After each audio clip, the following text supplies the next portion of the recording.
morning. Today is Friday, January 10th. It is 9 a.m. This is the Governing Board workshop for this day, and I will call the meeting to order. If you're able to stand, please join me in the Pledge of Allegiance.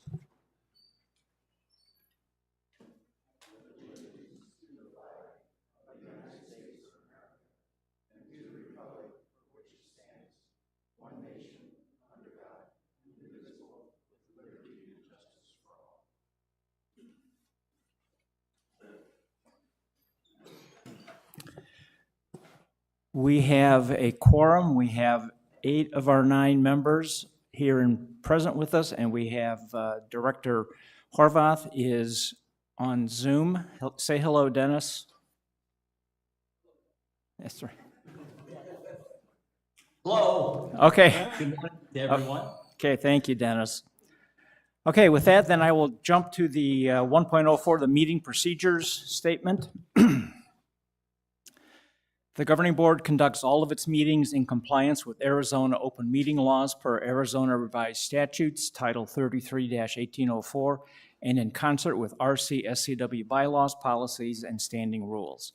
Parliamentary procedures, as outlined in the most recent edition of Robert's Rules of Order, will also be followed in board meetings as appropriate, consistent with Bylaw 3.07, entitled Procedures for Owner-Member Meetings and Standing Rules Number 2 and Number 3. All questions and comments are to be directed to the Governing Board President. All comments are entertained at the discretion of the Governing Board President. Speakers shall state their name and member number and speak in a courteous manner. The Governing Board President may limit commentary time and the number of commentators/speakers on any issue. The Governing Board President may also redirect commentary at individual agenda items to the general guest comments agenda line item, except when the board has discussed the agenda item and a formal vote is to be taken. All fire and room safety precautions and regulations are strictly obeyed at all meetings per the guidance of the Arizona Fire and Medical Authority. The Governing Board reserves the right to adjourn any meeting if the safety of the board, meeting attendees, or others is deemed at risk, or if there is too much disruption to continue. After one verbal warning by the President, the board also reserves the right to ask any meeting attendees to leave any meeting should their behavior be deemed dangerous or unacceptable, and disciplinary action may follow.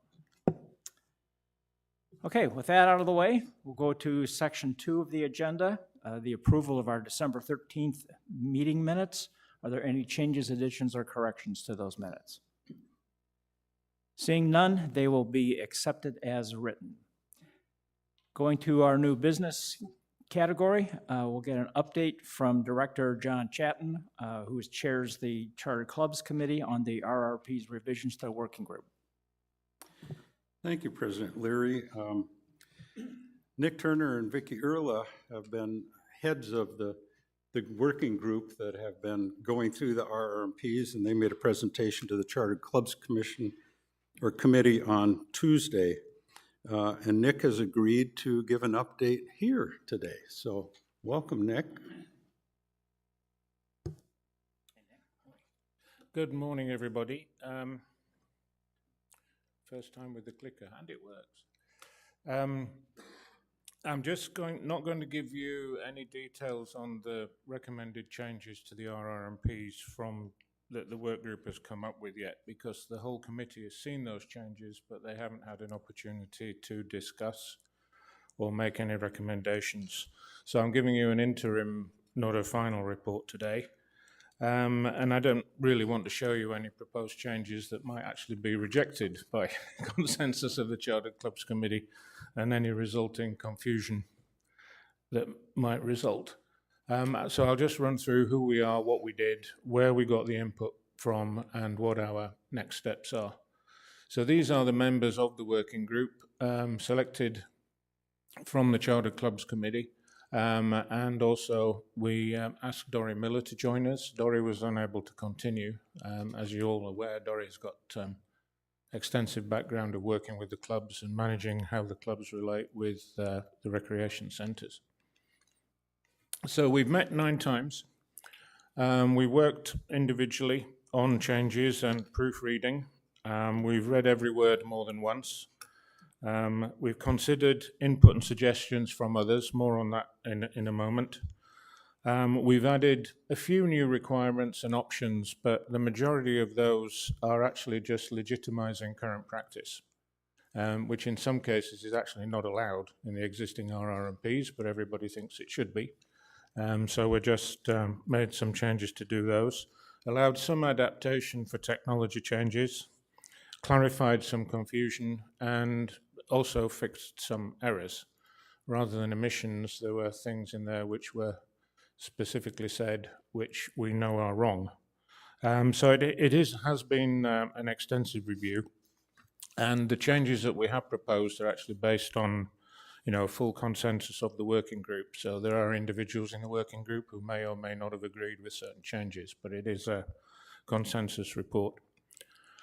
When it comes to the input, we asked all our club presidents for their views on the RR&Ps. We got 6 responses and 17 suggestions. We talked with staff, and of course we also used our own experience. The people on the working group are current and former officers of chartered clubs.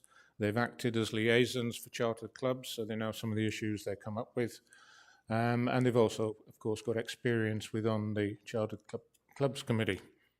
And I'll say again, the proposed changes are based on a consensus view of the working group. We had some issues with the revision last year in when you're editing the document that a certain individual's name comes up as the person who edited the document. And that is the person who edited the document, not the person whose ideas they are. And there was a lot of confusion and some issues that arose as a result of that last year. So I'm continually trying to emphasize that this is a consensus view of the working group, and it will then be a consensus view of the Chartered Clubs Committee, and not, the work of any individuals. We presented our recommended changes to the Chartered Clubs Committee on January 7th. The committee has asked for feedback from the community on those changes. We are trying to arrange an email to go out again to club presidents. We know some of those are new, linking to the document and the video of the presentation and so on, to get some more feedback from those as well. And that feedback is actually, it's already coming in. We're already getting feedback and some good suggestions which are coming in, and some of them verbally as a result of the club officers meetings, which happened this week as well.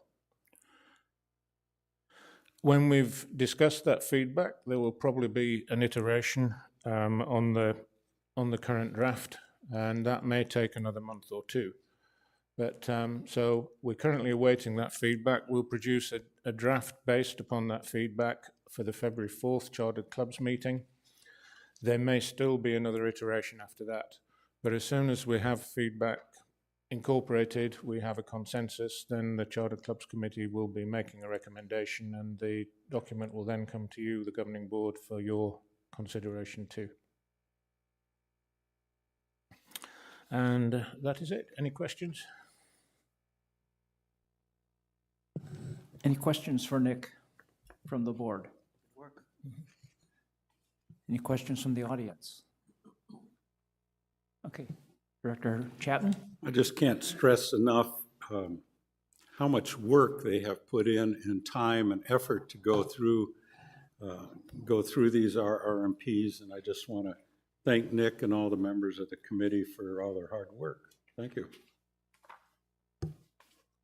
Okay, thank you. With that, we'll go to agenda item 3.02, an update from Director Novello on the B&F Investments Working Group progress. Thank you, President Leary. We don't have a presentation, so just a very quick update on the progress. The Budget and Finance Committee has put together a working group to look at our policies 4 and 12, which, if you consider them together, are both our reserve fund policy and our investment policy, using short words. So they're looking at those policies to ensure that they continue to serve the best interests of the association. There's more to this than simply looking at how we may allocate our investment going forward, but really the nuances of the policy as well. So the Working group members are Mickey Jacobs and Rick Rufai, together with both Cliff and I serving as overall advisors to them. They've met together, or as a group, we've met now 3 times. The most recent one was a few days ago on this past Monday. At that time, reviewed some of the financial modeling and assumptions and thoughts together with our current investment management firm, which is CapTrust. They were very kind to give us an hour of their time and expertise, and to also offer to add in some of their professional viewpoints in terms of the 20 to 30 year projections and modeling that are taking place. So that's where we are at this point. We've met with CapTrust. The team has another meeting so far scheduled for next Tuesday, the 14th. All of the meetings are noted on board docs. They're open for anyone in the association, an existent owner member, to observe, to listen and watch, of course, because we want to be as transparent as possible. That's where we are at this point. We still expect to have a more comprehensive update to the governing board at a workshop coming up in either February or March. That will depend on the timing of what we receive back from the investment firm from CapTrust. That's where we are at this point. Any questions from the board or from the president? Any questions for Director Novello from the board? Okay. Any questions from the audience? Any questions online? Nothing online. Okay. Thank you, Director Novello. And the next item is yours, the financial policy reviews. Thank you so much, President Leary. The Budget and Finance Committee has completed most, but not all, of our reviews. As I just mentioned, we have 2 policies that are still under review. That's FI4 for reserve funds and FI12 for the investment of those funds. Another one is still up for review. That is FI10. We expect to have some proposed minor changes to review at our upcoming Budget and Finance Committee meeting.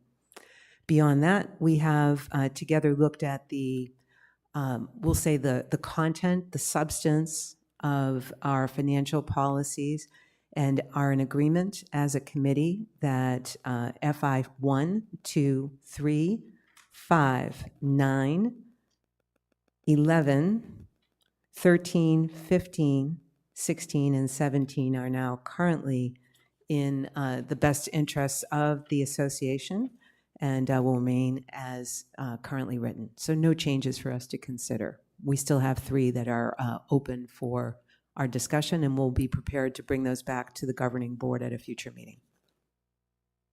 Okay, thank you. Any questions for Director Novello?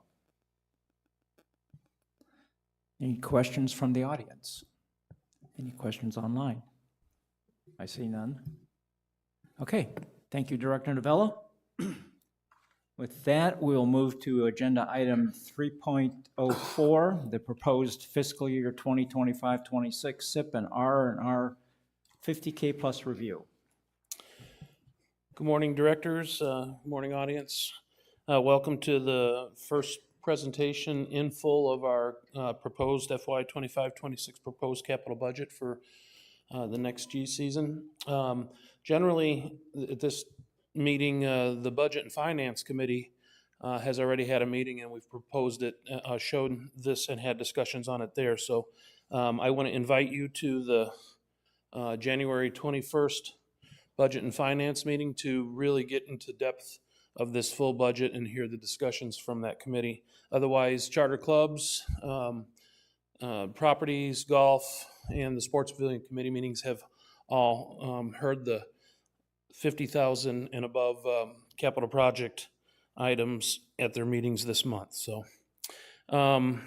generally at our governing board workshops, I make this a little bit a shorter presentation, which I'll do that today. And our team today is going to be covering items over 50,000. So I'm just going to briefly go over the color blocks. A little reminder, in our color blocks, we have the new category in tan. We have our blue category, which is repair and replacement items for recreational departments. In our green color block, we have R&R, which is our golf and landscaping departments. And then our final page in pink is our allowances that we place each year for unexpected capital projects. Moving right along, this is the full capital project to date. If there's any changes in the upcoming months, if they're under $50,000 additions, then I'll point that out each additional month that goes by before budget approval. So you have your documents in front of you. The items that we are going to discuss in detail today are above 50K, so I'm just going to go over some of the under 50K items. In new capital, we still have ongoing discussions about the Clay Club and glass enameling room expansions. So we are still asking for architectural documents and fees in case there's any advancement from those workshop meetings. Charter Clubs is sponsoring a workshop to a working group and inviting properties and other committees, staff, to just have an ongoing conversation on how do we meet the club's needs for this conversation of expansion. Moving along, we have displays and loft walls at the library requested for $15K. And Todd Patty has a robotic driving range floor motor for the golf courses for $20K. Moving into our R&R items. Items under $50K proposed in this budget. We will discuss all of the items for the sports pavilion today. Gary Zarek will be talking about that. So we'll go down to the library item. That's tables, chairs, and shelving for $48,000. We have the pool sound system speaker replacement. We have a lot of damaged speakers out there. They're 8 years old, and $13K being placed for that. Air conditioning units at R.H. Johnson. We have air conditioning units at Beardsley, $25,958. We have a proposed arts and crafts storage yard shed to replace our fabric shed at Beardsley. In the places that we've done this, in the other rec centers, it's worked out very well for us. $9,500. Properties asked for us to consider pool furniture at the interior and exterior patios of Beardsley for $20K. A Palm Ridge pool circulation pump for $14,000. Walk behind scrubber for recreation for the facility operations department, $13,000. Again, Palm Ridge a spa heater for $10,128. The technology department needs 2 servers for $18,000. And then facility maintenance needs a replacement walk behind concrete saw for $6,500. Moving into items for golf and landscaping, I believe that all of the under 50K items are composed in their above K $50,000 slides. So Todd and Pat will discuss those when they get up here in the above 50K discussion. And then finally, we have the allowance category. Each year, on average, we've been between $400,000 and $420,000 due to the opportunities for new technological IT advancements in the community that are currently unknown. It has been asked of the general manager to bolster this allowance, and we've added $100,000 from $30,000 to $130,000 in the IT requirements category. So the allowance request this year is for $520,000. And just as a reminder, these are items that are unknown, opportunities throughout the year to make an emergency repair or a new idea. And they cover a broad spectrum: well pumps, safety and structural integrity, equipment, energy conservation opportunities, information technology changes, and ADA compliance upgrades that do happen on a yearly basis. So that is our color blocks for the year. The next portion of this presentation is our above 50,000 higher level detail conversation. I will start that off. Again, I encourage everybody to attend the Budget and Finance Committee for a much more detailed discussion on these items on January 21st. Our new capital, our entire FY25-26 proposed budget is for $5,493,288. That's $190,000 in new capital, $2,068,000 in R&R for recreational items, $2,700,000 for R&R in golf and landscaping departments, and our $520,000 allowance. Items over $50K in the new categories begin with Palm Ridge, pool paint and interior, $75,000. This project requires GC assistance to the capital projects manager and Russ Boston. Due to the full interior walls and ceilings of this project need repainting, we do not have the scaffold required for this project, all these items. So it is best to have a licensed and insured general contractor with a qualified painting subcontractor, and they will be providing the equipment needed to reach those ceilings safely. Moving on, Beardsley mini golf shade cantilevers. Over this last year, between the operations team and landscape maintenance, we had to make determinations to remove a whole bunch of dead trees at the mini golf at Beardsley. It has left that pretty bald and bland, and there is no shade. So with a combination of assistance from Todd and planting some new trees for the future, we have a request for approximately 4 shade canopies to be placed out there next season to create some shade for our clubs and members that use that mini golf quite frequently. And again, the other areas that shade canopies don't cover, Todd is going to go into a program where some healthy trees can get reestablished over the years, but it'll take a long time before they really provide any shade. And that's it in the new category. Moving on to the recreation side of R&R. It's my pleasure to invite Gary Zarek up here. He's going to be talking about the first few items, and then I'll take back over again.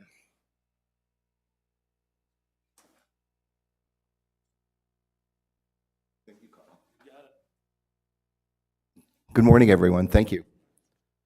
So the biggest project on the list for us this year is replacement of all 30-pin setters. They are 20 years old. They are showing their wear, and replacement parts are getting to be very difficult to find. So the new GSXs are top of the line. They replace the current machines rather easily, so the retrofit will not be a huge downtime and labor cost for the workers who are going to come in and do it. And those machines are approximately 4 months to order and get them shipped from Hungary, because that's where they're made. So they load them in containers, and there'll be 3 containers arriving, and it takes approximately 4 months for us to get those. Our plan is next year about this time to put in an order for those if we get the approvals, and get them scheduled for the summer installation of 2026. And so if everything goes well, and that will give us a little bit extra buffer time just in case something is amiss, like a strike with the longshoremen, bad seas, weather, things like that. All of those things have to be taken into context, and it gives us a bit of pre-planning to be able to schedule our leagues around it and get this done. Initially, plans are to do half the bowling center at a time, leave the other half open, and then get the new ones installed and do the same with the remaining 15 lanes. So hopefully that's the way it'll go, and it seems like that's going to work for us. So that is pretty much what we're going to do, and try to stay open as long as we can and generate some revenue. So I think that's it for that particular slide. The oiling machines, one is 2008, the other one is 2016. The technology, as I said, probably in any of the other meetings that you've been to, it's like televisions that are 10 years old. The upgrades are just absolutely incredible. The 2008 machine, which we use quite often on weekends because we have to keep it running, otherwise it plugs up, the oil gets clogged into the lines, and then it becomes unusable. and it takes quite a while to get that taken care of. The 2016 machine, though it is the newer machine, it is not up to the new standards of what the Kegel Corporation is coming with right now. So if you're in the bowling alley a lot, which we are, you always hear which oiling machine did you use today? Because there is a difference in patterns, the way it's applied.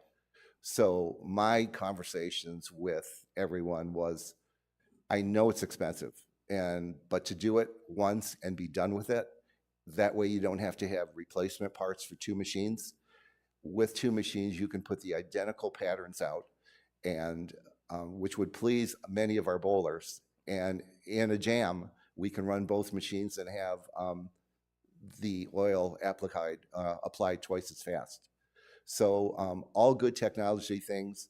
Parts are getting hard to find, but we believe that there might be some resale value on the used ones or the old ones if we replace these 2. So if the market bears, we would like to sell them, and hopefully we can. It seems like there's a market for them. And the next slide. This is everything else that's never been accomplished before. This is the rest of the building. And the majority of this material is 40 years old or more. That's the subway ball tracks, the gutter system, the capping, the lane foul lights, the bumper system, and the graphics. The graphics are over 10 years old. The foul lights, we cannot even get spare parts anymore. They're so old to find them. The subway ball track is being put together as it breaks, and it has been breaking. So all of these products are showing their age. But the advantage would be to do this all next summer, is that bowling center will be finished for many, many years to come. And there will be no shutdowns. There will be no reason to replace anything for a long time. And that is the advantage of doing this all together and being done with it for one final period of time. And that's all I have.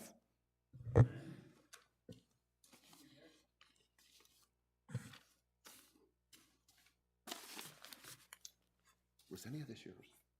It was. Thank you.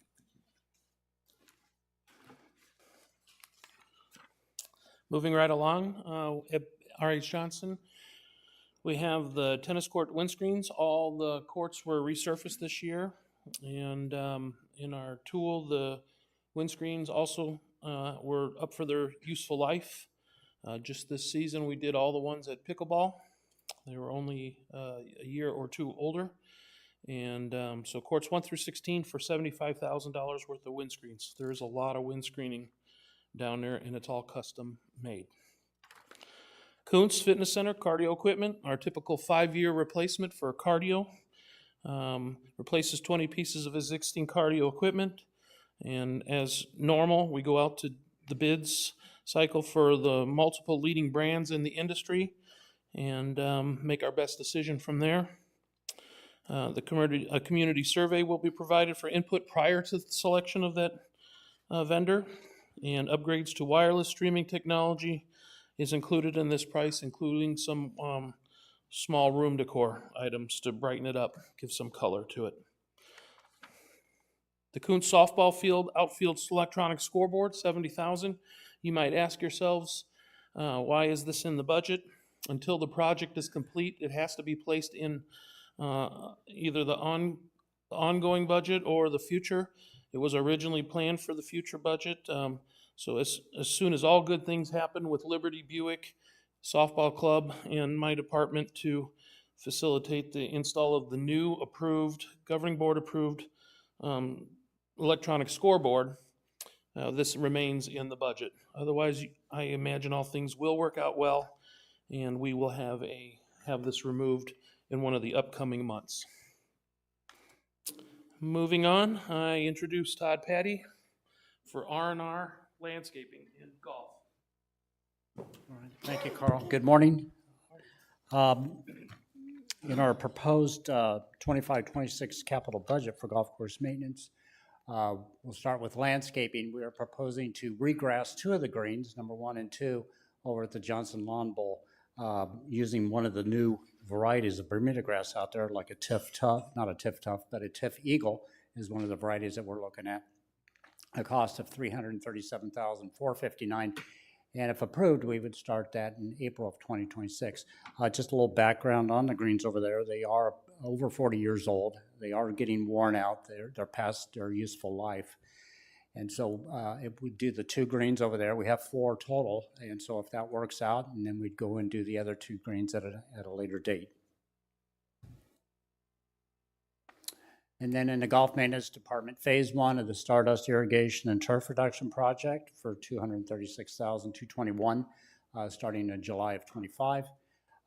Also a new pump station that goes with that project, and that includes all the mapping, all the engineering, the permitting, some of the road crossings. This is similar to what we did over at Echo Mesa and Grandview with their projects. So a new pump station for $300,000, and looking at installing that in January of 26.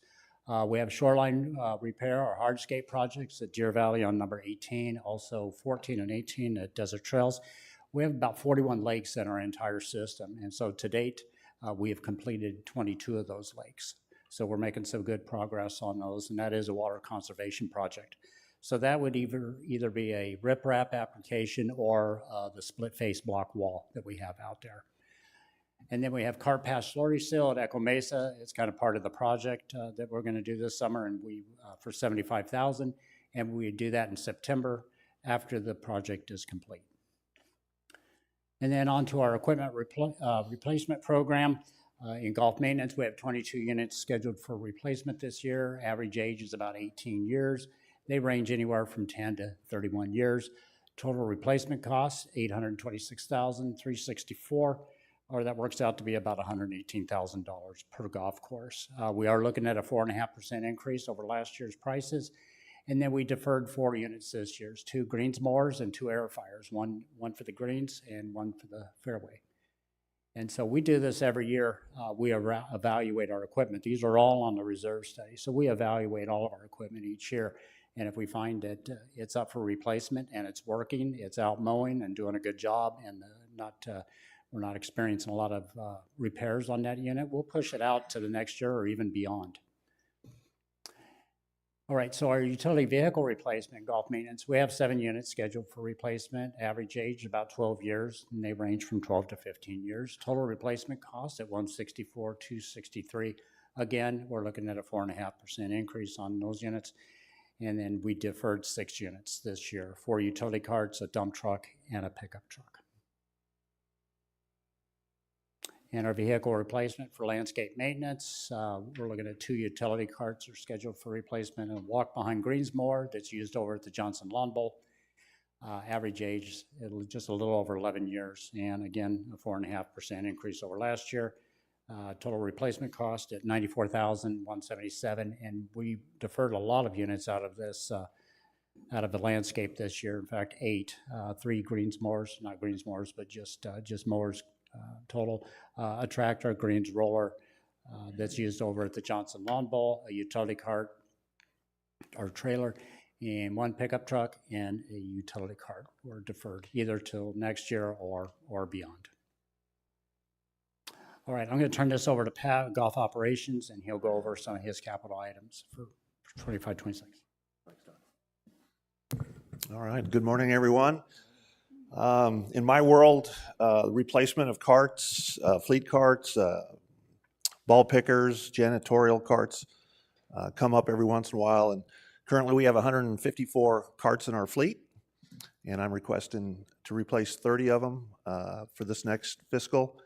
The ones that would be replaced are 2013 to 2015 age, as far as their age of the carts. This will help us get our fleet age, average age, down to 6.5 years old. Wasn't that long ago, they were over 10 years old. So we're making inroads here, and we're doing well. So by adding 30 carts, I can skip next year, which would help us in the sense that Todd has the Stardust project going on for this fiscal, and it would spread out the expense a little bit. Oop. There we go. As far as the other utility carts, janitorial carts, we have a janitor cart at each of our golf courses. As you can see, I've got them averaged at 18 years of age. I actually have one that's closer to 20. We really try to get our employees to have a piece of equipment that can get them out to the on-course restrooms after dark, so they need lights and all that good stuff. So this would be an improvement over what we have. And then I have one additional player assistant cart out of the 7 to be replaced. It's 25 years old, and it was an old posse cart that we purchased about 10 years ago. So those are my requests for capital replacement. And Thank you, Pat.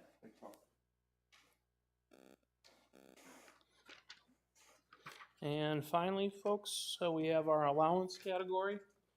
As you can see on the big screen here, well pumps, safety and structural integrity, unexpected facility improvements, equipment, energy conservation opportunities, information technology requirements, and ADA compliance upgrades.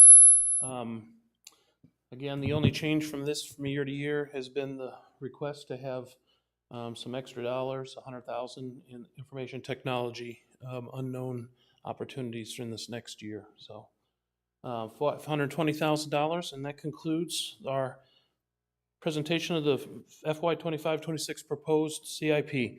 Again, I encourage everybody to attend B&F to hear this presentation in high-level detail with all the discussions from our B&F committee. So I'm here for any questions. Okay, thank you, Carl. Any questions from the board for Carl or the others? Yes, Director Hurley. Carl, good job in putting the presentation together. Do you have an idea of how much money was saved by deferring all of these items to a later year? Director Hurley, deferring which items? Well, there is several on Todd's sheet. It doesn't really give a price on them. So I just wondered how much money was saved by reviewing the material and deferring them. Yeah, that's a good question. I normally put that on there. I don't have that information, but I'll get that for you, especially on the equipment, because that's going to be a pretty good sized number when we add that up between golf and landscape maintenance of all that equipment that we deferred. So I will definitely add that to the next. Okay. I do think that number is important because you spend a lot of time going through all these and evaluating where they stand in their useful life. And that effort saves the organization money. I Yeah, absolutely. think that story should be told. Yeah, I'll make sure I add that on the next one. So, thank you. Okay, thank you. Any other questions from the board? Yes, Director Rhodes. Yeah, I really just want to compliment not just Carl, but all of the staff that presented. They have demonstrated a thorough and comprehensive understanding of the equipment that they have, and they've been very frugal and appear to be very good stewards of the budget that they hope to spend, that we will subsequently approve or disapprove. Thank you very much. Okay, thank you. Director Chapman? Yes, just a couple of quick questions. One for Pat. It's probably just I don't remember, but weren't we going to purchase a disabled cart? And was that this year that we purchased that? yes, we did purchase a ADA single rider cart here. We just received it last week.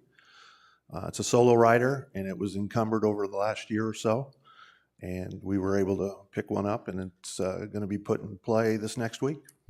Great, thank you. I just couldn't remember when we were getting that. It seemed to me we had talked about it.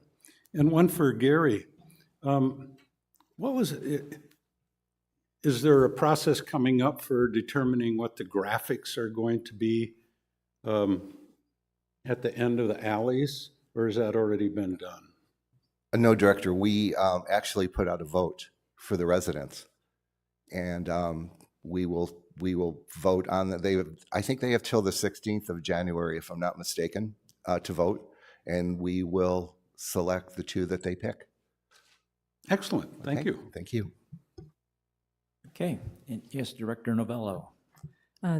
Thanks, President Leary. Again, sort of building off of what Director Hurley had suggested, would it be possible, Pat had mentioned that basically the proposal here is to pull in to advance purchase some of the golf carts like a year in advance, and then I believe that's, maybe I'm misinterpreting, Pat, but if you could, on the present, if you have it off the top of your head, great, but if not, for the presentation on budget and finance, let us know how much of that portion would have, that you're making, wow, I need more coffee.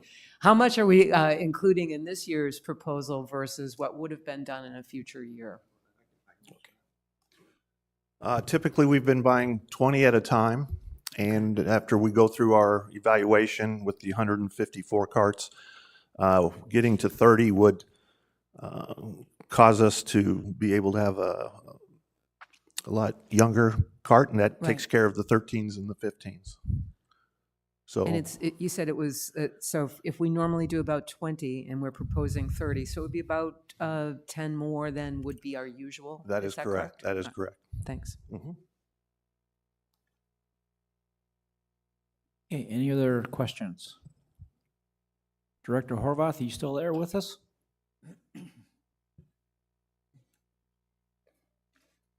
Yes, certainly am. Okay, any questions? No, not at this time. Okay, thank you. There are no questions online. Do we have any questions from the audience? Please walk up to the lectern, sign in, and then announce your name and rec card number.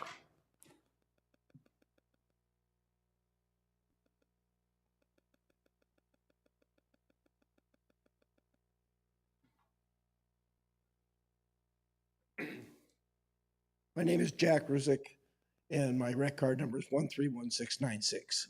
And my question is to Mr. O'Hara, what is done with the 30 carts that are being replaced? Do we trade them in? Do we sell them? What is there any revenue that we have a chance to regain? Yeah, very good question. So we've been fortunate the last 3 or 4 years to be able to locate somebody that has an interest in these. We end up selling them more than what the Easy Go would give us for trade-in, to the tune of almost a little over twice as much. So we're getting $1,600 a cart trade-in. Thank you. So it works out real well for us. Thank you. Thanks. Any other questions from the audience? Okay, thank you, Carl. Appreciate it.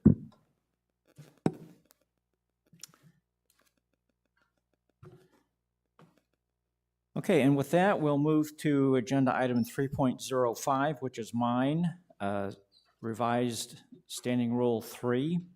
If you recall from our previous workshop, I had proposed 2 new standing rules, numbers 5 and 6, to codify having the meeting procedures document read and make sure that it happens, it continues to happen beyond,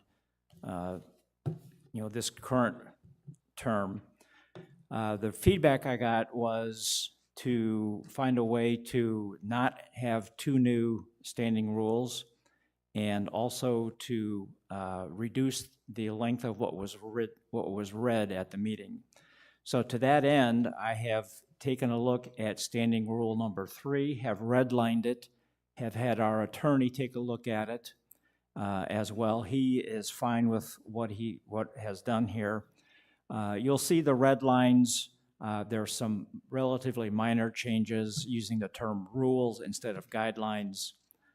And then the large change is under bullet point number 3.1 or 3.0 and 3.1, and then 2 sub-bullet points, 3.1.1, which is the change to what would be read at each meeting, and that the 3.1.2 is the rules that would be abided during a meeting. So what I've done is taken the opening paragraph of the rule of the procedures that I read this morning, shortened it to that, and then the rest of the standing rule, rest of that text would be put into the standing rule as a backstop to every chair, to every meeting, that they could be able to refer to that. So it is out there for everybody to look at. And I would like to have your feedback and discussion.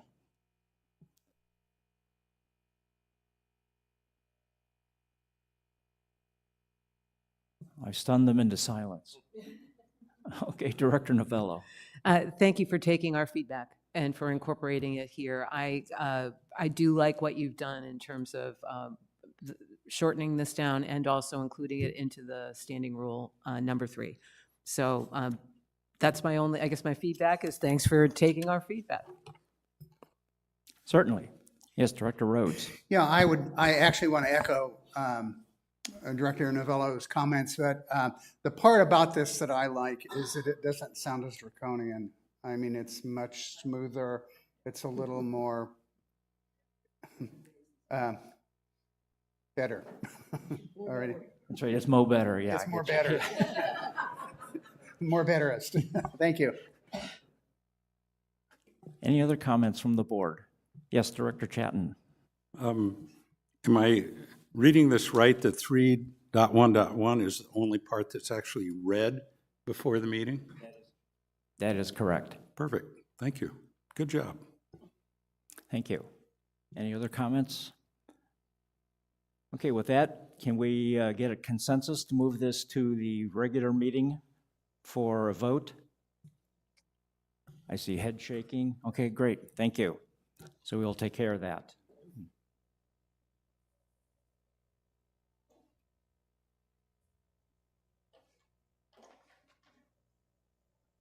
Okay, then with that, we'll move to agenda item 3.06, which is a proposal for a multi-day guest pass that would involve some discussion, presentation, and a revision to policy M03. I'm going to ask Sabrina Avaletto to come up here and do that. Good morning, thank you. So staff was asked to present a few different options for a multi-day guest pass. So we will start off with our 3 options. So our first option is going to remain the same with our current policy, which is a 1-day guest pass used the same day. And there would be no changes made if the board decided to choose option 1. Option 2, we're going to go with an additional 1-day guest pass. This would allow members the convenience of pre-purchasing 1 day in advance, and the members, they would pre-purchase a 1 day in advance guest pass at the initial check-in. This would still require the member and the guest to be present for that initial check-in. Then the guests, after they are initially checked in by their member, they will no longer need the member for the rest of that day or coming in for that following day. We would require no refunds, and these passes would have to be used for that consecutive day. If a additional pass was purchased for today, on Friday, they would have to use it for Saturday. They couldn't purchase it and then try to use it on Sunday or a following day next week. And then option 3 is just going to be an additional 2-day guest pass. This just provides a multi-day in lieu of a daily check-in. Again, members will have to be there with their guests, but this would allow them to buy 3 days of continuous use. So again, they bought it today for Friday, they would have to use that guest pass for Saturday and Sunday, giving the guests a total of 3 days total. If we can continue, we have some considerations for our guest pass options here. Our advantages, we're going to allow the convenient option for guests that are visiting more than 1 day. Now the member does not have to come each day to check in. This also requires those that might be working early in the morning They don't want to wake up at 6 a.m. and wake up their guests at 6 a.m. and get them down to the rec centers so that way those folks can go to work and now their guests are ready to go for that whole day. Some challenges, though, that we see providing these multi-day guest pass options. Members that have rentals or VRBO rentals or Airbnbs, there's the potential abuse that they could use the convenience of a multi-day guest pass, and those short-term rentals that are coming in or renters that are coming in, they can go ahead and check them in and now get those 3-day passes, and now the renter is no longer aware or as responsible for those guests that they've just checked into our facilities. The other challenge that we may face is managing our guest use.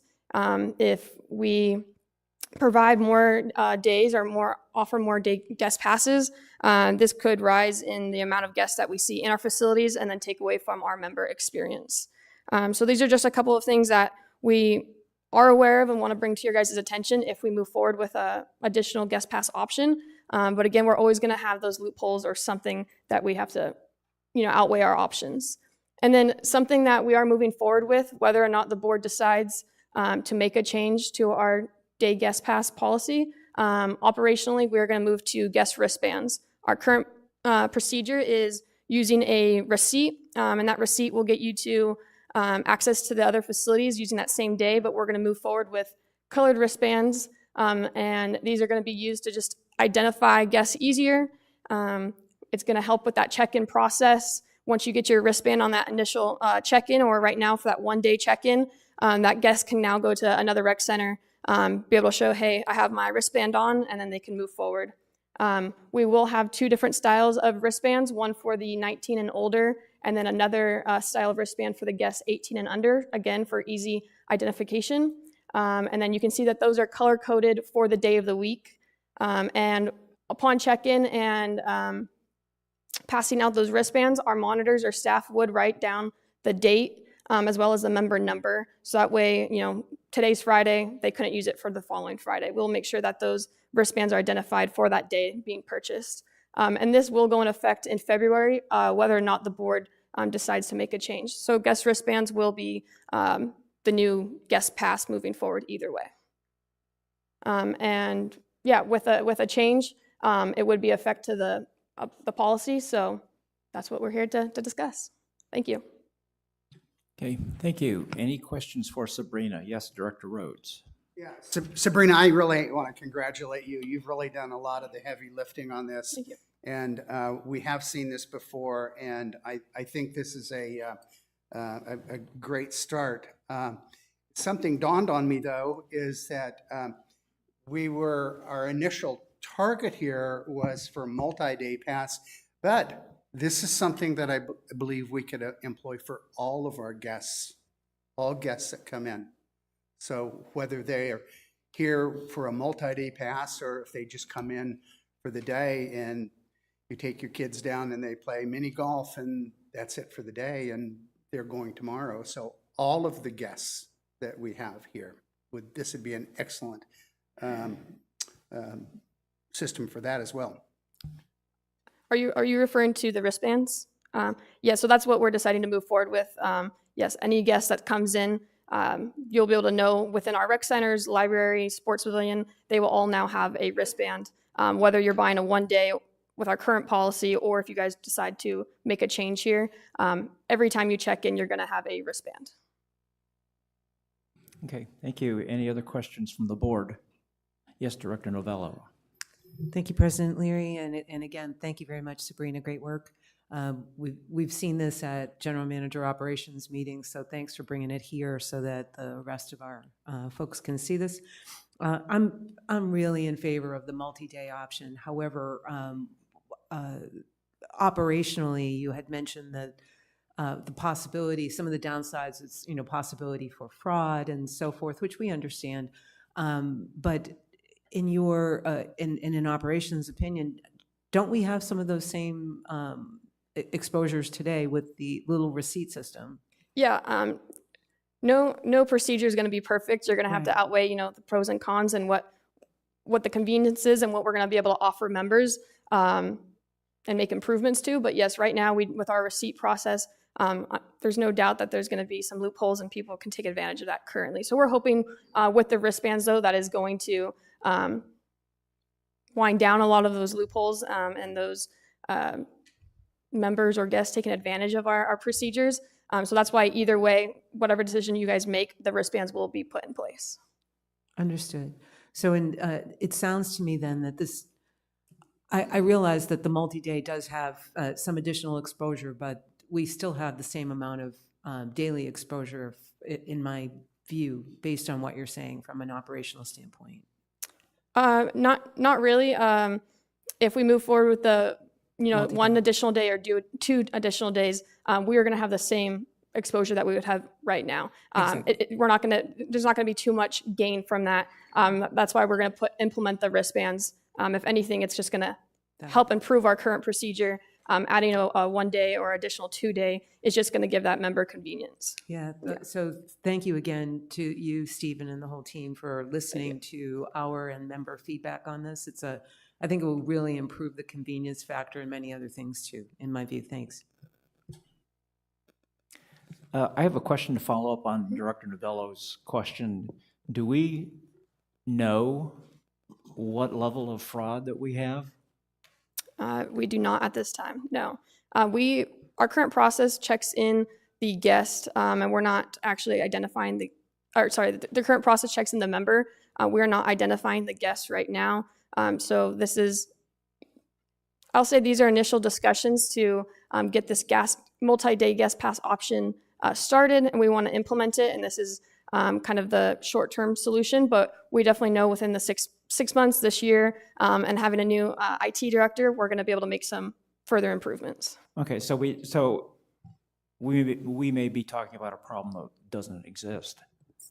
We do know right now that with the receipts, we're not knowing, if that receipt's getting passed off to, the next guest, who's exactly coming in, how many times is that one pass being used for how many people.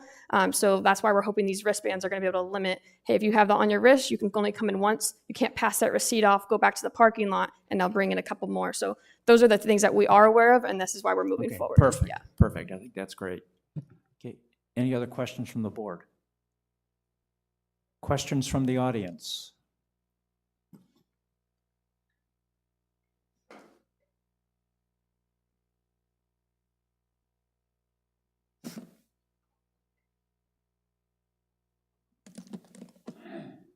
Good morning, President Larry and board.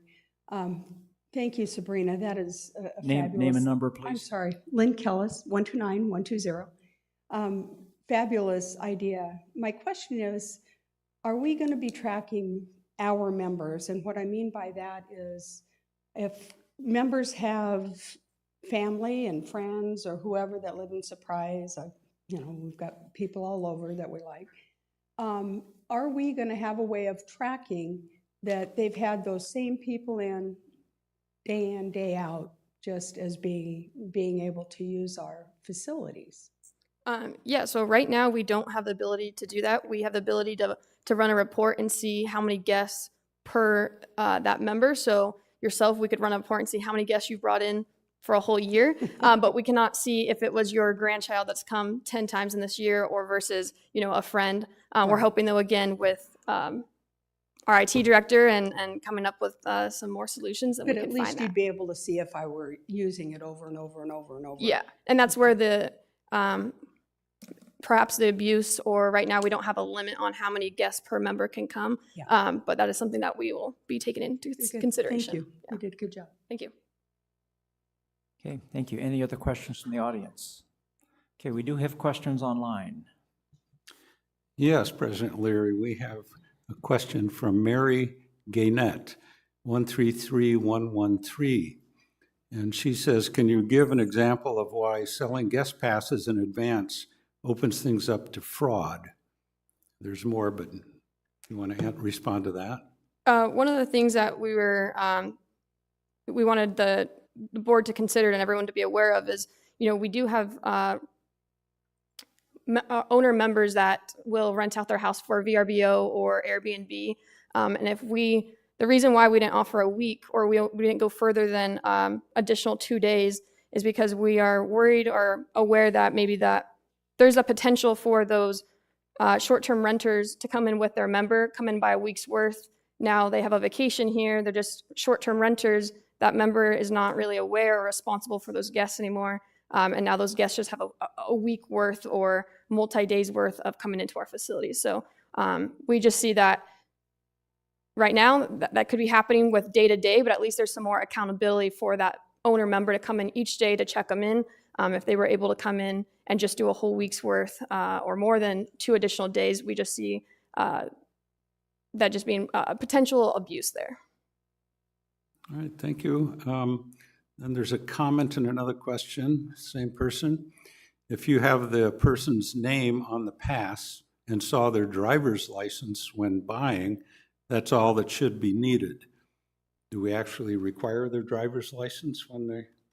We currently do not require any identification checks. That was something that staff discussed operationally, but right now we're more worried about that initial check-in process with the member and their guests. And with the wristbands now becoming in place, we no longer need to know, hey, is this guest pass going to be associated with Johnny or Susie? You know, it's going to be on their wrist. We're going to know who that guest is and who they belong to in the sense of who their member is that checked them in by writing down that member ID on that wristband. Okay, so you're really seeing the rec card number, not their driver's license when they Yes. come into purchase. And then the only question, why limit the number of days to 3? Again, that has to do with just extending it beyond 3 is going to get into those short-term renters and potential abuse there. And just a couple other quick comments that she made. She doesn't see how it will affect overcrowding. And she thinks we're making it too complicated and we need more space for online commenting. And she does make a point because she's asking one question, but it took 4 different entries in here to be able to do that. And monitoring of guest passes and she also asked, this is not pertaining to this, but why is there not restricted areas and monitoring of guest passes in the dog parks? And that will be the end of her questions and comments. We have no control over what YouTube allows in terms of commenting, so. Okay. Any other questions? I see another gentleman at the lectern. Gary Bach, 135435. So with the new wristbands, you get one for on Sunday, you come and you get it. Person can keep that wristband until the next Sunday because it's the same color and come back. Do we have a date on the existing ticket that they're given that you could tell that they're not keeping it from week to week to week? Yeah, so that was one of the things we discussed. We are having staff, when they pass out that wristband, they're going to write the member number and they're going to write the date. So again, they can't use it for the following week. And we will know that we're going to have, grandkids and they're going to think it's fun to collect them all the way up their wrist. But as long as they have the date of the pass they're coming in for, then that's what we're looking for. Yeah. Thank you. Director Piaskowski. I'm correct. Those bands are not really removable, correct? I mean, you have to actually cut them off. Yeah, once you tear it off, So it's not reusable. So the one person, if they come in on Monday, for them to use it the following Monday, they're going to have to keep that band on the whole week, correct? That's correct. Okay. We'll also have the date on there. Yeah, but I'm just making sure that people realize that it's not something that people are going to want to keep on their wrist. Yeah, I believe the wristbands that we went with, they're saying that, after 4 days, it's going to start looking, the wear, right. the sun, it's going to start, definitely showing the wear on those. So good job. I think it's great. Thank you. I think it's a step in the right direction. I think us starting the wristbands in February and with March, with spring break coming, we can kind of see how it goes. Good job. Thanks. I couldn't have done it without the help of supporting staff, so I can't take all the credit, but thank you. Sir. Chris Waller, 140558. First, I like the whole concept, so I'm in favor of the entire concept. And I just, it makes me think that we have 2 things to think about on this. One is that it's inconvenient to check someone in every single day. So we're trying to eliminate that. But the second one is that the member owners should be responsible and feel a responsibility, you know? So I kind of lean toward the 2-day, maybe 3-day, you know, not the week or anything of the sort. It sounds like you thought about all that stuff. So I think those are the two things. You know, let's balance the inconvenience of bringing our guests every morning to the responsibility that we have for each guest. A second simple question, of course, that's a waterproof type band, right? Yeah, that's correct. Okay. All right, just want to make sure. Thanks. Yep. Okay, any other questions? Okay, for the board, we need to, we know that operations is going to implement the wristbands. What we need to look at is whether we do the 1-day or the 2-day or 2-day, 3-day total purchase. Is there any discussion on preference for what we go with? Yeah. Okay, I have a signal for the 3-day.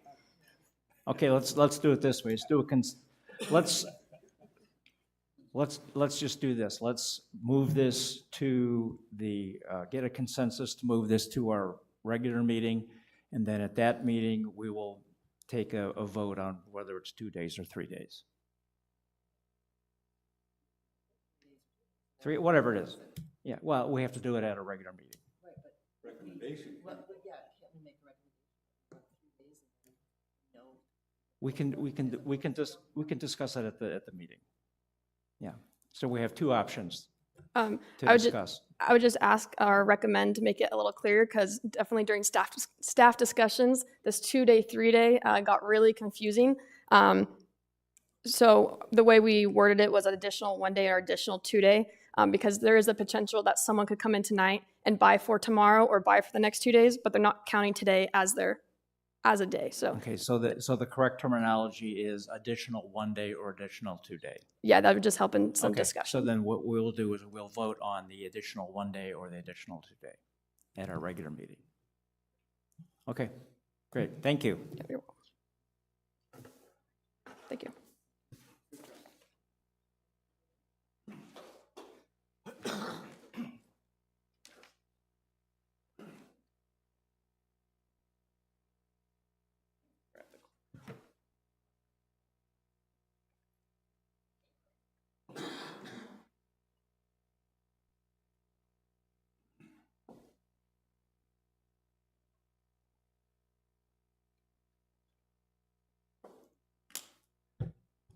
Okay, sorry about that little interruption. I had to go collect the clicker.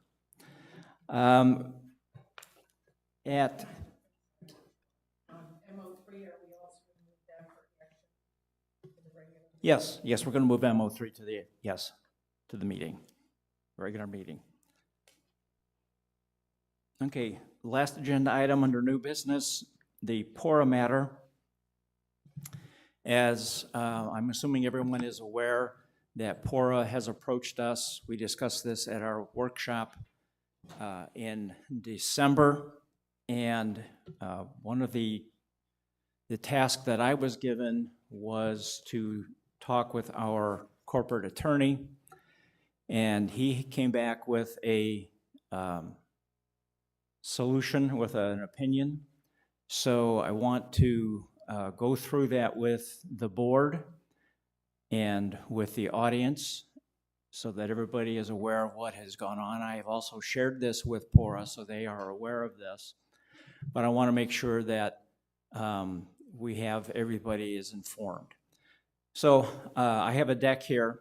So PORA's request was to, of the rec centers of Sun City West, to make membership in PORA mandatory to keep it a viable organization.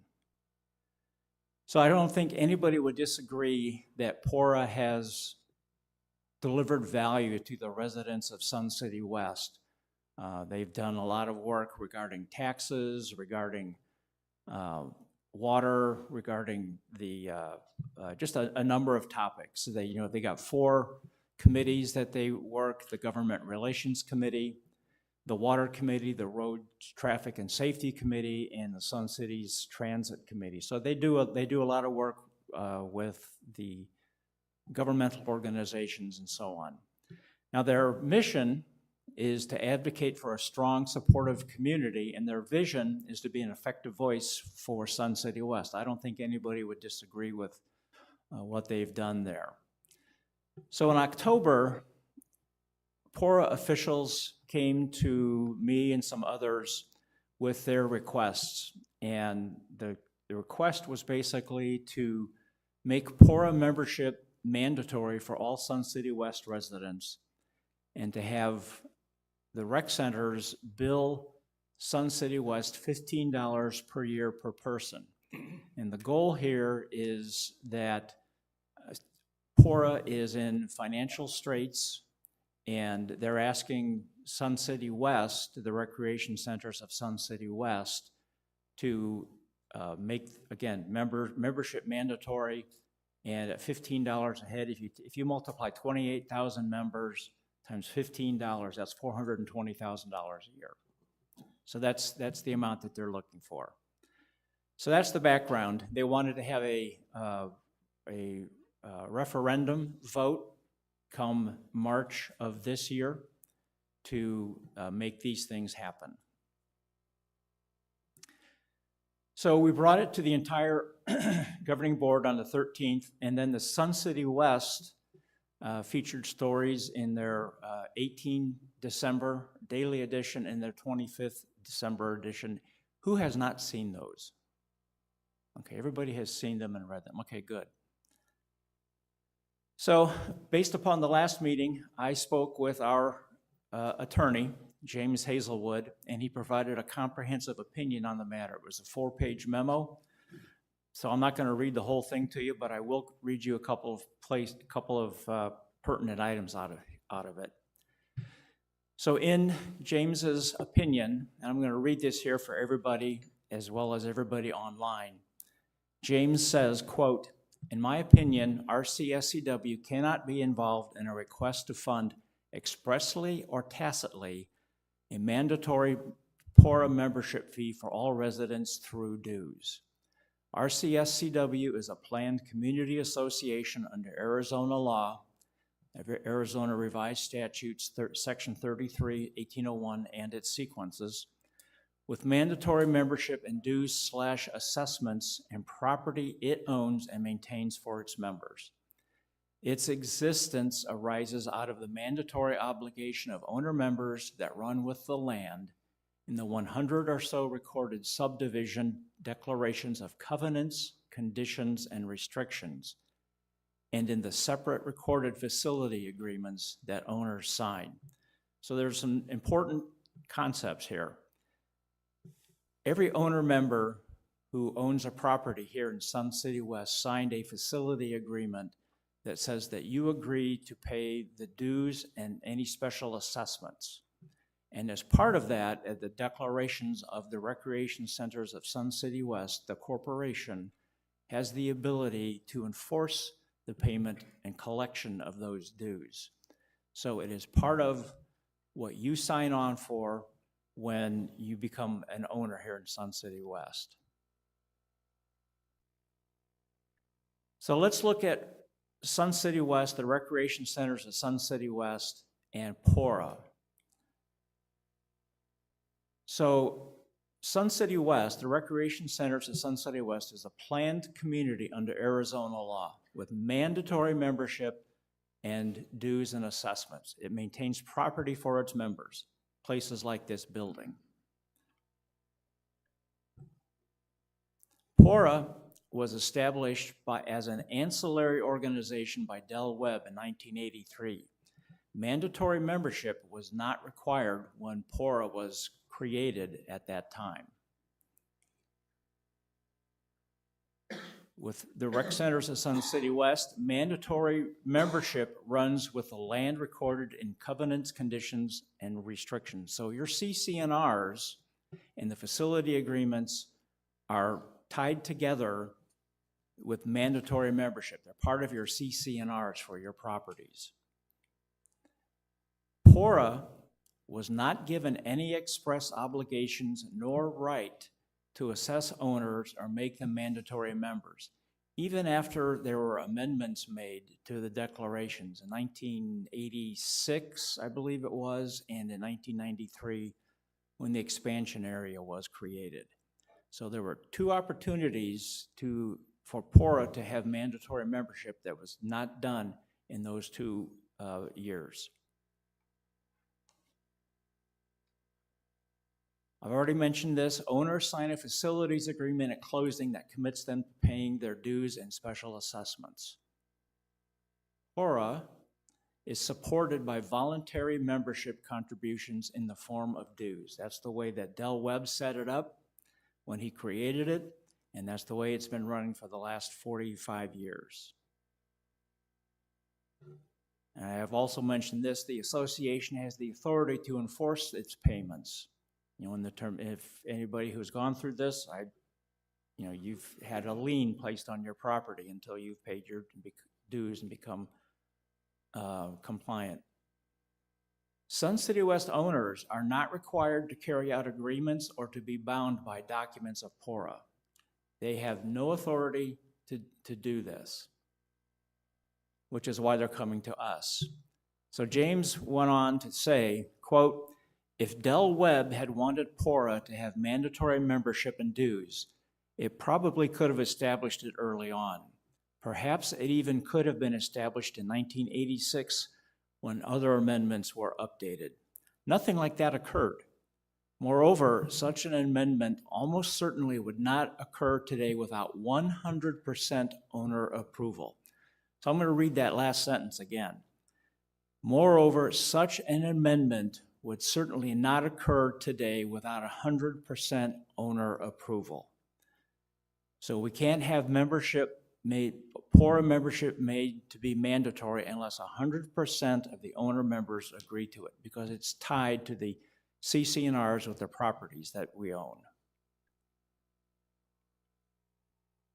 So there's also some case law that has happened in the years since PORA was founded. There's a case called, the Dreamland Villa Community Club versus Ramey. This is Arizona community law, or precedent. So the Dreamland Club was part of the Dreamland Villa community. It was funded by voluntary member dues, and it was at risk of being underfunded. So the community voted to amend their declarations to provide for mandatory club membership. Not unlike what is happening here, where PORA has come to us to ask that we create mandatory membership. The Arizona Court of Appeals struck down the amendments on the basis that there was inadequate notice that owners might be required to become mandatory members of the club without their consent. And then the Arizona Supreme Court looked favorably upon the notice requirement in a further case called Callaway versus Calibra Ranch HOA. So let me go back. What does the inadequate notice mean? So everybody here who is an owner member signed your papers to buy property in Sun City West. At the time that you signed your papers, you were not aware that you might be required to become a member of PORA. So I bought my house 8 years ago. I didn't know at that point that I might be required to become a member of PORA. So if it was done today that we say, okay, all 28,000 or all 17,000 properties have to have, those people have to become owner members, mandatory members of PORA, they have received no adequate notice. We can't do it after the fact, is basically what this says. So James continued on to say, quote, therefore, in my opinion, RCSCW cannot be involved in an effort that purports to make RCSCW members pay dues or assessments or their express equivalent that is $15 per member to assist PORA, 2 or 4 PORA. This would be true, in my opinion, even if there were a provision in the declarations that allowed RCSCW to act as a collection agent for PORA. Parenthetically, as some master associations have that authority to collect the mandatory dues of sub-associations. End parenthetical phrase. RCSCSW does not have that authority even for the subdivision HOAs. So for those of you who live in an HOA, the collection of your dues, the setting of your dues for that HOA are done by that HOA, not RCSCW. We're not involved in any way at all. So based upon all of this, RCSCW has 4 options. First option, which is the null hypothesis, always the null hypothesis, is you can do nothing. We can leave it as is, just kind of let this hang.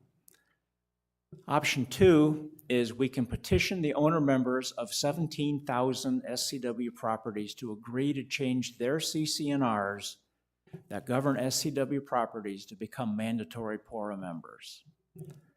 Option 3, we can disregard the Dreamland precedent and the Arizona Supreme Court precedents and move forward, but we can expect to be subject to legal action. And option 4 is that we deny PORA's request. So the governing board president recommendation is that we deny PORA's request to have a mandatory membership, to have a $15 fee, and to have a referendum in March. Option 1, if we took that, which is do nothing, would leave PORA without an answer and would leave the issue open with no satisfactory resolution. Options 2 and 3 would each be ill-advised and have immense legal scope, impact, and financial burden for well-defined benefits to PORA, but undefined benefits to the rec centers. And then option 4 provides a final definitive resolution to PORA's request.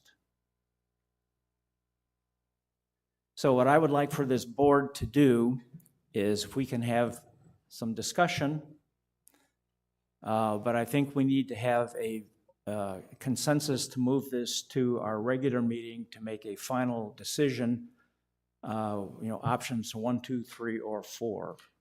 So with that, I'll take questions from the board. Okay, yes, Director Novello. It was embedded in James Hazelwood's opinion, but just as a reminder, we would need, even if for some reason we wanted to proceed forward with this petition, it would need 100% approval. Am I correct? So that's my understanding, yes. Mine as well. Thank you. That's pretty cut and dry to me. Director Rhodes, do you have a question? Okay. Any other comments? Yes, Director Pieskoski. So we all know that we can't make this mandatory, but I do think it's really important for our board to encourage our residents to join PORA and encourage PORA to explain what they do for us, because they are our government agency, basically. They, your road's not well, or, I can't tell you how many times I got a phone call saying, why isn't R.H. Johnson striped with lines? Because we have Sun City in our name, people think we are a city, and we are not. We are county run. So it's important that PORA gets out there and explains what they do for our residents. My opinion. I think that's a fine opinion, and as individuals, we can have those opinions, but as the recreation centers of Sun City West, we are a separate legal entity from all the other separate legal entities that are out there, whether they be PORA, they be medical offices, they be retailers, they be service providers. The board cannot officially endorse any one of those over the other. Director Rhodes. I actually agree with that. I, with all due respect to Director Paskowski, I disagree. We cannot endorse or condone membership in PORA. That's an individual decision that our homeowners have to make, and we have to stand alone on that. I just adamantly disagree with that. Thank you. Thank you. Anybody else? Okay. Any comments from the audience? Discussion?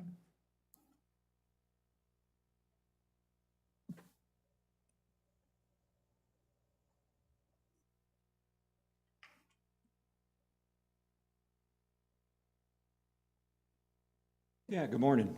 Jim Scott, 404-675. Just wondering, for Hail Mary's sake, has there been consideration about creating another branch, another committee within our RCSCW that does government policy for the community? There has been discussion but no decision. If it's got all of that value, that it seems to me that rather than letting it go to the wayside, it looks like it may be doomed. That maybe that'd be something to consider as a board to add another committee for government policy for the community. Thank you.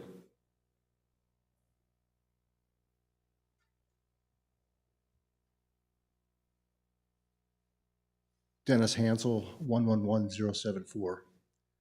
Before anything is done, you must look at the constraints of what 501c4 organizations are permitted to do. Secondly, merely publishing what PORA does for this community is not condoning them. It's informing the public. Thank you.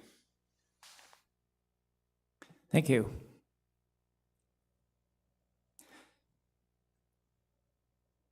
So it's important to note that as two separate organizations, we cannot participate in each other's business. We are legally bound to be separate and operate independently of each other. Nick Turner, 131829, just want to echo the comments of the previous two speakers here, is that what happens if PORA goes away? And I know that I forget at which level of our governing documents it is, but the association can act to provide benefits and for the welfare of its membership, and therefore there may be, I won't say a loophole, but there is an opportunity perhaps for a committee which could manage external relations. And I agree we should look into that along with the rules around our tax status and so on, just so that there's a contingency plan just in case. Yes, thank you. It's under discussion, but we are not ready to make a decision at this point. We have to let the matter work itself out.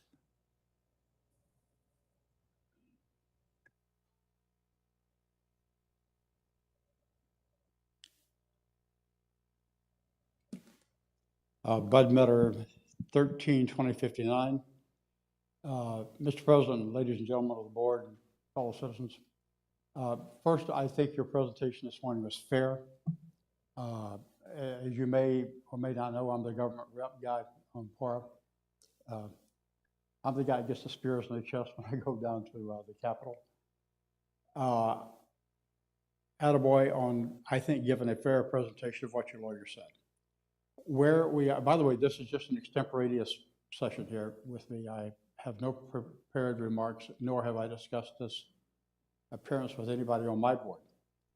But I think it should be clear to us all that what we are living with here is the sins of our father, done many, many years ago. I think if personal opinion, if the organization all those years ago had an opportunity to know what we know now, would they have done the construction of the rules and regulations then, you know, as we're facing now.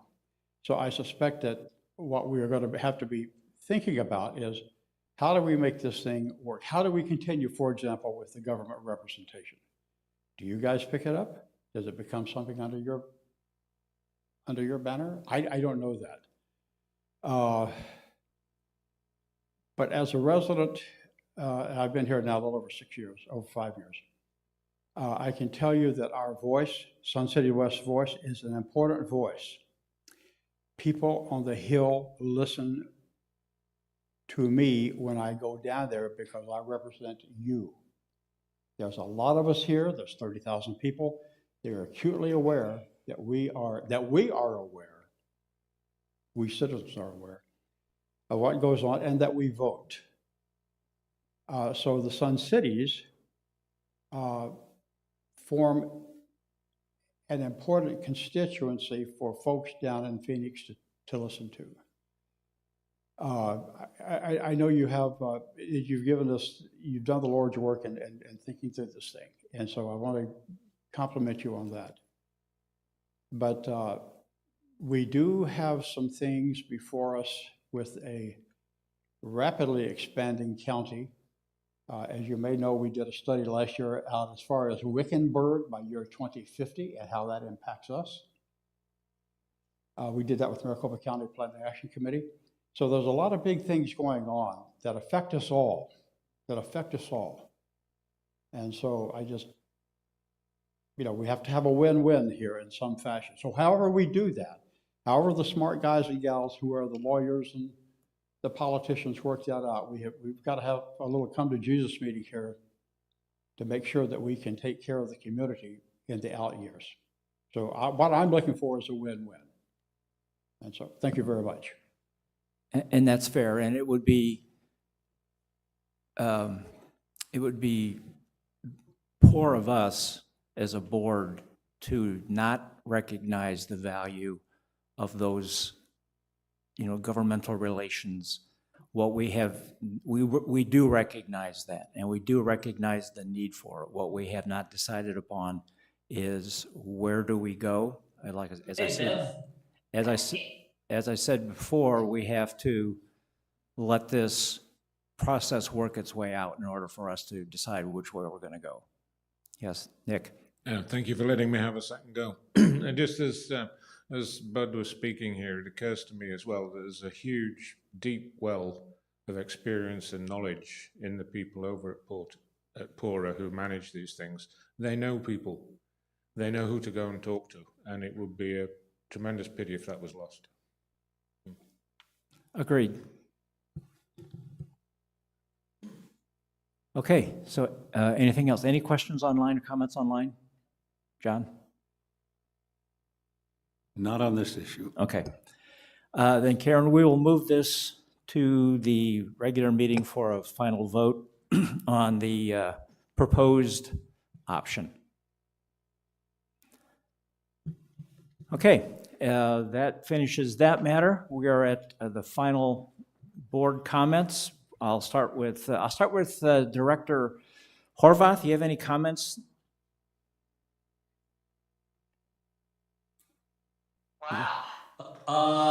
Not at this time. I was glad to hear the very frank discussion from the lawyer where legality stands with PORA. I'm certainly disappointed that it doesn't seem like we can actually help out right at the moment, but maybe there's a way down the road. I do think we need to definitely investigate that. I was very pleased with the policy rewrite there. That worked out good, I think. I'm really pleased after having 9 guests here over Christmas on the wristband thing. That's a problem when you got 9 guests. So it was all good. My apologies for not being there. I'd rather have been there than here, but that would be it. Thank you. Okay. Thank you. Director Grom, any comments? Thank you, President Leary, but nothing to add right now. Director Novello? Two quick things, President Leary. First of all, look forward to seeing a big crowd at our January 21st Budget and Finance Committee meeting that I have the pleasure to chair. We'll dig more deeply into the capital improvement requests.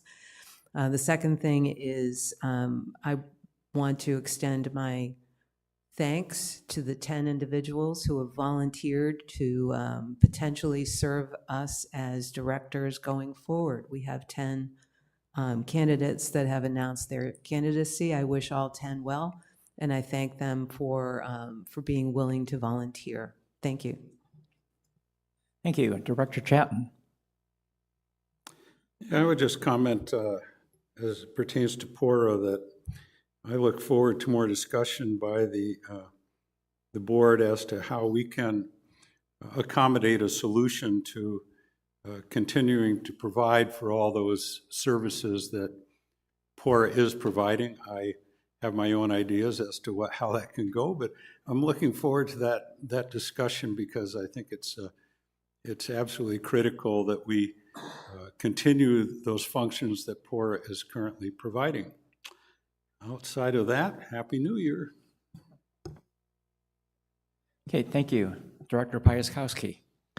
I agree with John totally with the PORA thing. And I'm really loving the wristbands. It's the right direction for our community and our residents. We're listening to them. And Happy New Year. That's it. Okay, thank you. Director Williams? No further comment, thank you.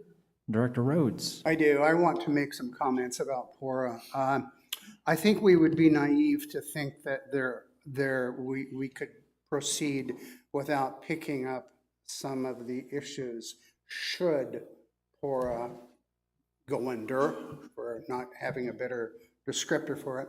But we're writing the eulogy now before anything has really happened. Mm-hmm. You know, we have to live within our own parameters. So that's why we can't really go any farther than we're going now.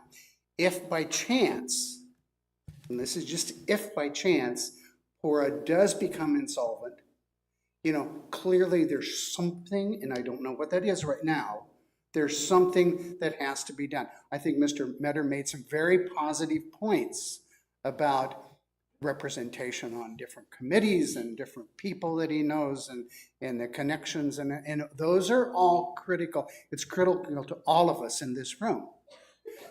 We just can't act on it now. We're writing a eulogy, and you know, we still have a patient that's breathing here.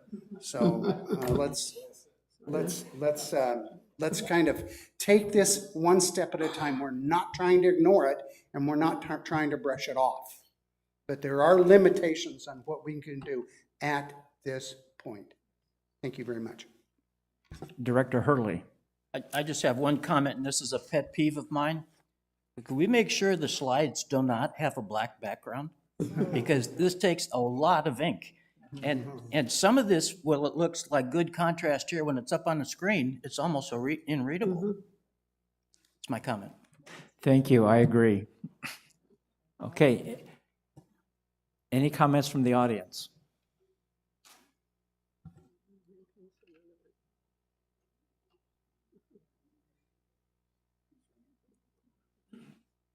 Dennis Hansel, 111074. There are remedies to resolve the PORA problem. I'll be happy to talk about it with any of you or all of you at any time, but just not in this forum. Thank you. Thank you. Yes, we know there are remedies. But as Director Rhodes has so eloquently stated, the patient is still breathing.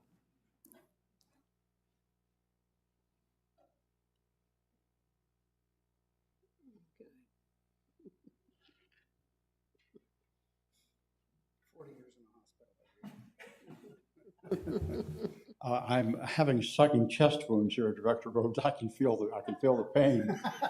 I'm still Bud Metter, and still 132059. I just a bit of information for you, data point. Since we had the media blast that went out this past week, you may have read it. letter on Mary Gaynor's Buzz About Town, the Rec Center e-news, PORA e-news, full-page letter in the Independent. The numbers that have come in for re-ups, re-signings, rejoins has been substantial. The number of new joins in a period of about 36 hours was in the neighborhood of about 36 people coming in. And so what I'm trying to get on the other end is some benchmarking here to see where we were when we started that news blast, that blitz to get the word out, and where we are at point X in the future. So there are remedies, and now I go back and try to patch up the second chest wounds. Okay, thank you. Any other questions or comments from the audience? We have something online. Yes, I have a comment from Peggy Hunter. I think I mentioned the first one before. Why is there not restricted areas and monitoring of guest passes in the dog parks? There are people with dogs from Surprise and all over using the dog parks. Anybody care to answer that outside of the fact we don't have the... We don't have monitors We don't there? have the monitors there, and we don't have the technology to have people sign up at the present time, so. Yeah, we understand that there are issues with that. That is on Mr. Hockman's list of things to do.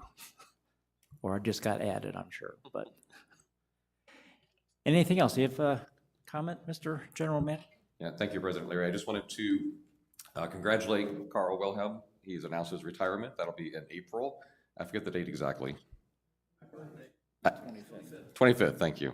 April 25th, so we're excited for him. And then also congratulations to Sabrina Alvarado. She has been promoted to our facilities operations manager, and that's effective as of the 1st of this year. So congratulations to both of you, and we're looking forward to all the great things Sabrina's going to be doing for us. And looking forward to Carl's retirement for him. Okay, if there's nothing else, last call. Okay, it is 10:42. I will adjourn the meeting at that time. Thank you. Oh, our next meeting, I should point out, next governing board workshop is February 14th at 9 a.m. And our next regular meeting is January 23rd at 9 a.m., both in this room. And the mid-year review is January 16th in Palm Ridge, 9 a.m. Okay.